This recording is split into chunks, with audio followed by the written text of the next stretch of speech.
সুপ্রিয় দর্শক বন্ধুরা, আসসালামু আলাইকুম। সবাই কেমন আছেন? আশা করছি যে যেখান থেকে দেখছেন আলহামদুলিল্লাহ অনেক বেশি ভালো রয়েছেন।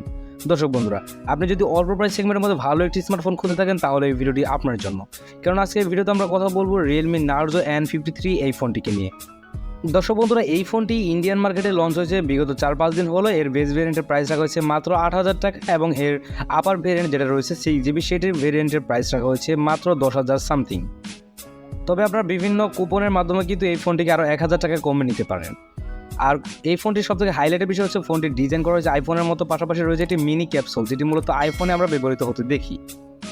আর এই ফোনটি যেহেতু ইন্ডিয়ান মার্কেটে লঞ্চ হয়েছে, তো সেহেতু এই ফোনটি কবে আমাদের বাংলাদেশে লঞ্চ হবে এবং এই ফোনটির প্রাইসই বা কেমন হতে পারে সব কিছু নিয়ে আলোচনা করার চেষ্টা করবো আজকের ভিডিওতে। আপনারা দেখছেন টেক টিউব, আমি রয়েছে টেকটিউব থেকে সাব্বির আপনাদের সাথে সম্পূর্ণ ভিডিও জুড়ে। তো চলুন শুরু করা যাক আজকের মূল ভিডিওটি।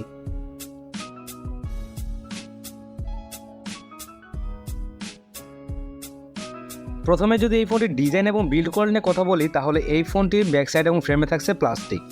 আর অনেস্টলি বলতে গেলে রিয়েলমি এই বাজেটের মধ্যে যে ডিজাইন এবং লুকটা দিয়েছে এই ফোনটি, তা কিন্তু যথেষ্ট পরিমাণেই ভালো। এই ফোনটির ক্যামেরা মডেলটি করা হয়েছে আইফোনের 13 এবং 14 সিরিজের মতো। আর এই ফোনটি কিন্তু যথেষ্ট পরিমাণে একটি প্রিমিয়াম লুক দেওয়ার চেষ্টা করেছে। ফোনটির নিচের দিকে রয়েছে রিয়েলমির নিজস্ব একটি ব্র্যান্ডিং। আর ফোনটিতে ব্যবহার করা হয়েছে সাইড মাউন্টেন ফিঙ্গারপ্রিন্ট সেন্সর, যা যথেষ্ট ফাস্ট এবং অ্যাকুরেট বলেই জানতে পেরেছি।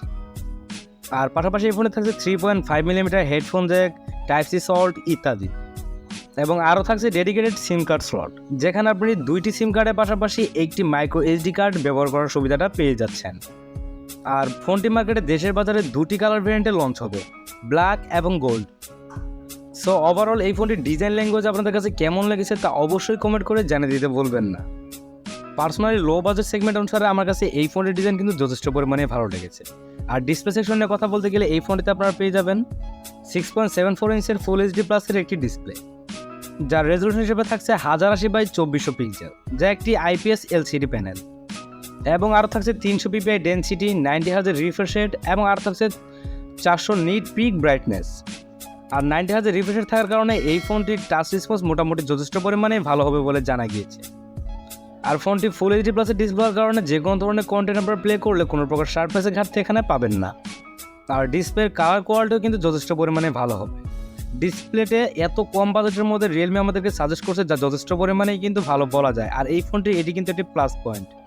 ফোনটির সফটওয়্যার এবং পারফরমেন্স নিয়ে কথা বলতে গেলে এই ফোনটিতে থাকছে অ্যান্ড্রয়েড 13, যার ব্যাকএন্ডে থাকছে MIUI, এবং চিপসেট হিসেবে থাকছে Unisoc T612 চিপসেট।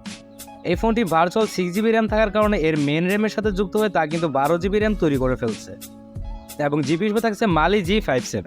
দর্শক বন্ধুরা, মিড বাজেট প্রাইস সেগমেন্টের মধ্যে এই ফোনটির যে চিপসেটটি রয়েছে সেটিকে কিন্তু আমি খারাপ বলবো না। আর তাছাড়াও এই ফোনটিতে যে ব্যবহার করেছে মালি G57, এই জিপিউর কারণে কিন্তু আপনি এন্ট্রি লেভেলের গেমগুলোকে ইজিলি প্লে করতে পারবেন। সেই ক্ষেত্রে গেম খেলার সময় কোনো প্রকার ফ্রেম অথবা ল্যাগডকি শব্দের সামনে চোখে পড়বে না। ফ্রি ফায়ারের মতো গেমগুলোকে আপনি এই ফোনটিতে ইজিলি খেলতে পারবেন। তবে পাবজির মতো গেমগুলোকে যদি খেলতে চান সেই ক্ষেত্রে কিছুটা ল্যাগ অথবা ফ্রেম ইস্যু আপনাদের সামনে চোখে পড়লেও পড়তে পারে। ক্যামেরা সেকশনে কথা বলতে গেলে এর মেন ক্যামেরা থাকছে 50 মেগাপিক্সেল এবং অপরটি থাকছে 5 মেগাপিক্সেলের ক্যামেরা, এবং পাশে একটি থাকছে ফ্ল্যাশ লাইট, যার মাধ্যমে আপনি কিন্তু ডে টু ডে লাইটও ভালো একটি ফটোগ্রাফি পেয়ে যাবেন। তাছাড়া ফোনটিতে সেলফি ক্যামেরা ব্যবহার করেছে 8 মেগাপিক্সেল সেলফি ক্যামেরা, যার ফটো কোয়ালিটি আমরা ইন্টারনেটে যথেষ্ট পরিমাণে ভাইরাল হতে দেখেছি। সো ওভারঅল সব কিছু মিলে আমি বলতে পারি এই ফোনটির কিন্তু ক্যামেরা সেকশনটা নিয়ে আপনারা সন্তুষ্ট থাকতে পারবেন। তবে আমি আবারও বলছি, ফোনটি কিন্তু কখনোই গেমিং ফোনকে আমি বলবো না, কারণ এই ফোনটি একটি লো বাজেটের ফোন, মোটামুটি ডে টু ডে কাজগুলো করার জন্য।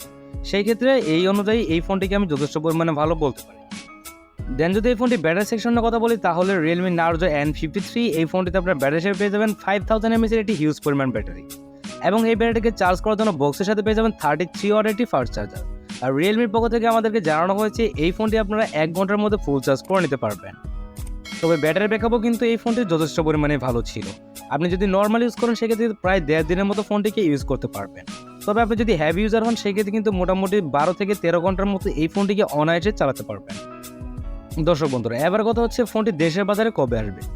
দেখুন দর্শক বন্ধুরা, ফোনটি যদি দেশের বাজারে আসে তাহলে আমার মনে হয় এই ফোনটি মার্কেট কাঁপাবে, কেননা প্রাইস সেগমেন্ট অনুসারে যে এই ফোনটি যা একটা লুক দিয়েছে তা কিন্তু যথেষ্ট পরিমাণে ভালো, বলা যায় এক প্রকার গরিবের আইফোন।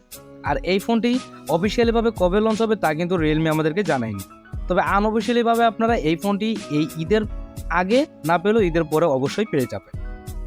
তবে আমরা রিয়েলমির পক্ষ থেকে এটাই আশা করবো যেন এই ফোনটি অফিসিয়ালিভাবে লঞ্চ করা হয়। আর আমার যে ধারণা সেটা হচ্ছে রিয়েলমি যদি এই ফোনটি সিজি ভ্যারিয়েন্টে লঞ্চ করে তাহলে আমার মনে হয় এই ফোনটির প্রাইসটা রাখতে পারে 14 থেকে 15,000 টাকার মধ্যে। তবে এর থেকে বেশি হলে আমার মনে হয় একটু খারাপ হয়ে যাবে। এখন আসলে দেখার পালা ফোনটি আমাদের দেশের বাজারে কবে বা কেমনভাবে লঞ্চ হয়। তো এই ছিল আজকে ভিডিওটি। যদি ভিডিওটি ভালো লেগে থাকে, যদি একটু উপকৃত হয়ে থাকেন, অবশ্যই ভাইয়ের চ্যানেলটিকে সাবস্ক্রাইব করে দিবেন এবং পাশে থাকা বেল আইকনটি বাজিয়ে দিবেন। ধন্যবাদ সবাইকে, ভালো থাকবেন, সুস্থ থাকবেন। দেখা হবে অন্য কোনো দিন অন্য কোনো ভিডিওতে।